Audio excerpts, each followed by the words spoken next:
문재인 정부는 적폐 청산과 개혁을 외치며 촛불 정부를 자임했지만 집권 3년차를 맞은 지금도 노동자 민중의 고통은 끊이지 않고 있어. 현대기아 자동차에서 일하는 한 노동자는 47일을 굶으며 농성했고 10수년간 고속도로 톨게이트에서 일해온 여성 노동자들은 4개월째 거리에서 투쟁 중이야.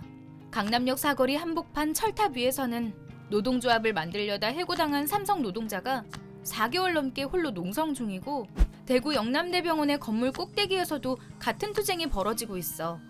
울산에서는 회사를 쪼개서 헐값에 사들이겠다는 재벌 기업에 맞선 노동자들이 싸우고 있어. 그 밖에도 전국 곳곳에서 많은 노동자들이 목숨을 건 단식과 고공에서의 투쟁을 이어가고 있지.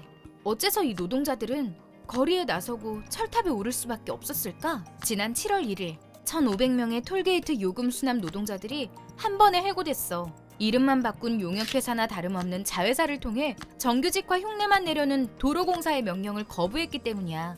이들을 전원 직접 고용하라는 대법원의 판결이 있었지만 도로공사는 이 판결을 무시하고 소송을 제기한 이들만 고용하겠다고 밝혔어. 이에 분노한 톨게이트 노동자들은 여전히 요금 수납원 전원 직접 고용을 내걸고 싸우고 있지. 공공기관을 상대로 법을 지키라고 요구해야 하는 상황인 거야. 현대기아 자동차에서 일하는 비정규직 노동자의 상황은 어떨까?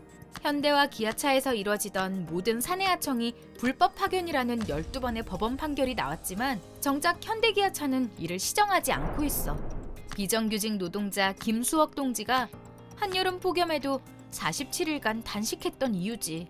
또 다른 자동차 공장인 한국 GM도 사정은 마찬가지야. 회사가 어렵다는 핑계로 비정규직 노동자 150명을 집단 해고했어. 정부가 8,100억 원의 자금까지 투입했지만 소용없는 일이었지. 10년 전 1,500명의 비정규직 노동자가 있던 한국 GM에는 500명 남짓한 비정규직 노동자만 남은 상태야. 구조조정을 할 때마다 비정규직 노동자들을 해고했기 때문이지. 자동차 공장의 사내하청은 불법 파견이라는 법원의 판결에도 정규직화는커녕 복직을 요구해야 하는 게 한국 GM의 현실인 셈이야. 이렇듯 비정규직을 괴롭히고 못살게 구는 건 공공기관이든 재벌기업이든 다르지 않아. 비용 절감이니 노동 유연하니 어려운 말로 포장하지만 실상은 싼 값으로 사람 쉽게 부리고 쉽게 버리겠다는 거지. 우리의 요구는 단지 상식과 법을 지키라는 거야. 오랫동안 일한 직장이 직접 나를 고용하라는 요구. 노조를 만들었다고 해고해선 안 된다는 요구. 사람 대접받으면서 사람답게 살고 싶다는 요구들이야. 이게 그렇게 무리한 요구일까? 통계청에 따르면 전체 노동자 중 비정규직 비율은 2019년 현재 36.4%에 달해 2012년 이후 7년 만에 최고치를 갱신 중이지. 이 와중에도 재벌 기업은 비정규직을 늘려 인건비를 아끼고 쉽게 해고할 수 있도록 해달라고 아우성이야. 경기가 안 좋아서 기업들이 어렵다는 거지. 하지만 이 말은 사실이 아니야. 국내 30대 기업이 곳간에 쌓아놓은 사내 유보금은 950조로 작년에 비해 67조가 늘었어. 사내 유보금이라는 게 세금 내고 투자하고 수익 나누고 경비 지출하고 그래도 남아서 쟁여놓은 돈이잖아? 이런 상황에서 노동자 해고하고 최저임금 깎고 탄력근로제 확대하고 노동기본권도 없애야 한다는 재벌기업의 주장이 옳은 것일까? 울산의 현대중공업과 거제의 대우조선은 세계적인 규모의 조선소야. 그런데 경영난에 시달리던 대우조선을 현대중공업에서 헐값에 사들이면서 기업구조 개편을 빌미로 빚과 부담은 회사와 노동자에게 떠넘기고 이익은 소유주인 정몽준 일가에게 돌아가게 만들고 있어.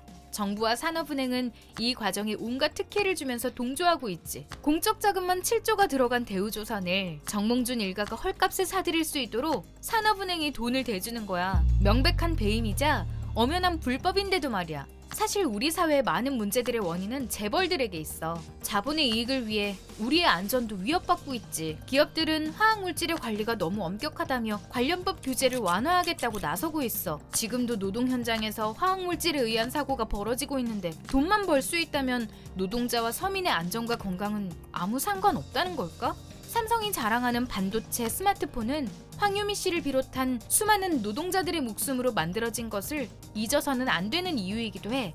이처럼 적폐를 청산하겠다며 들어선 문재인 정부는 적폐 중에 적폐인 재벌들에게는 꼼짝도 못하고 있어. 불법 파견 판결만 12번 받은 현대차 자본에 벌을 주기는커녕 광주형 일자리 같은 허울 좋은 정책으로 노동자 탄압에 좋은 환경을 만들어주고 삼성의 이재용 부회장과는 수시로 만나며 기업 고충을 해결해주고 있지. 노동자, 서민을 지켜주던 각종 규제를 완화하고 폐지하는 이유도 모두 재벌 기업의 민원을 처리하는 것과 다르지 않아. 정부가 재벌의 요구를 들어주느라 정신없는 틈에 철도, 의료 같은 우리 사회의 공공자원들이 무너지고 있어. 대표적인 사례가 건강보험이야. 문재인 정부는 병원비 걱정 없는 나라를 표방했지만 우리나라의 건강보험 재정 지원은 13.4%에 불과해. 이건 이명박 박근혜 정부 때보다도 낮은 수치야. 건강보험 보장성이 강화되기 위해선 20%가량의 국고 지원이 필요한데도 정부는 최근 13년 동안 건강보험에 줘야 할 24조 5천억 원도 내지 않고 있어.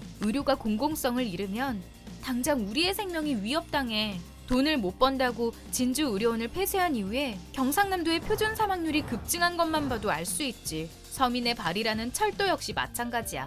공공재인 철도를 민영화하면서 철도 노동자와 승객의 안전 문제가 끊임없이 발생하고 있어.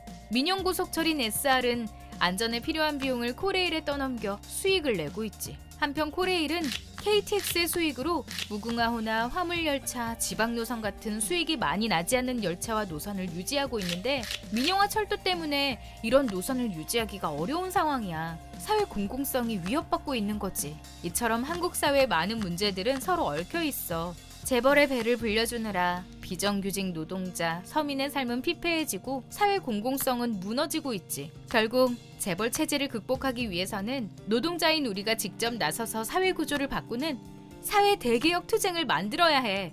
비록 가는 길이 멀고 험하겠지만 노동자들을 괴롭히는 노동계약을 막아 노동기본권을 되찾고 재벌 체제와 비정규직을 철폐하는 노동자들의 커다란 투쟁을 만들어야 해. 우리가 멈추면 세상이 멈춘다. 100만 노동자의 힘으로 세상을 바꾸자.